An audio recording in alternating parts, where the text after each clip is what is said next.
بابا جان سجدگاہ پر پنجتن پاک، 12 امام اور 14 معصومین علیہ السلام کے نام لکھے ہوتے ہیں، تو کیا ہم نماز میں اس سجدگاہ پر سجدہ کر سکتے ہیں؟ ماشاءاللہ بیٹا، آپ کا بہت اچھا سوال ہے کہ سجدگاہ کے اوپر پنجتن پاک، 12 امام اور 14 معصومین علیہ السلام کے نام لکھے ہوتے ہیں، تو کیا نماز میں اس سجدگاہ پر ہم سجدہ کر سکتے ہیں؟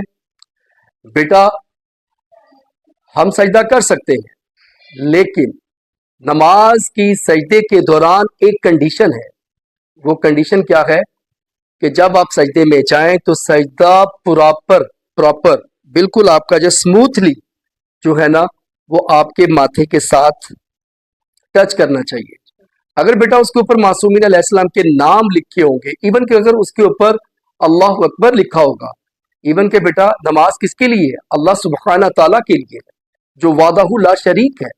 اگر بیٹا ایون کہ اس کے اوپر اللہ اکبر بھی لکھا ہوگا تو پھر بھی ہمارا سجدہ نہیں ہوگا۔ سجدہ کیوں نہیں ہوگا بیٹا؟ وہ لکھائی ہوگی جس سے ہماری جو پیشانی ہے، یہ جو ماتھا ہے، اس کے اوپر پراپر جو ہے نا فکس نہیں ہوگا، اس کو ٹچ نہیں کرے گا، جس سے کیا ہوگا بیٹا؟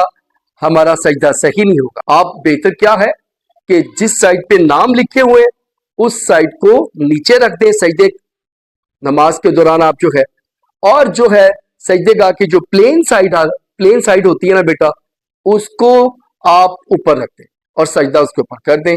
وہ بالکل فلیٹ ہوتی ہے، ٹھیک ہے، پلین ہوتی ہے، اور اس کے اوپر سجدہ بالکل آپ کا ایکوریٹ ہوگا، 100% ایکوریٹ ہوگا۔ اگر کوئی نام لکھا ہوگا بیٹا اس سائڈ پہ کرو گے تو سجدہ آپ کا پراپر نہیں ہوگا، جب وہ سجدہ صحیح نہیں ہے، ٹھیک ہے بیٹا۔ تو اب آپ کو سمجھ میں آ گیا تو کیا کرنا ہمیں؟ سجدے گاہ جو ہے وہ جو پلین سائڈ ہوتی ہے اس کو آپ بیٹا اوپر رکھیں، اور جس کے اوپر معصومین علیہ السلام کے نام لکھے ہوتے ہیں آپ اس کو نیچے کی طرف، زمین کی طرف کر دیں جائے نماز کے اوپر، ٹھیک ہے؟ اب سمجھ میں آ گیا کہ نماز کے دوران سجدے گاہ کے اوپر بیٹا سجدے گاہ کا پلین ہونا ضروری ہے، ٹھیک ہے، نام لکھے ہونا ضروری نہیں ہے بیٹا، اس کے اوپر پراپر سجدہ نہیں ہوگا، ٹھیک ہے بیٹا؟ سمجھ میں آ گیا؟ اوکے۔ پاک سیدہ بی بی فاطمہ الزہرا سلام اللہ علیہا آپ سے راضی ہوں، اللہم صلی علی محمد و آل محمد وعجل فرجہم۔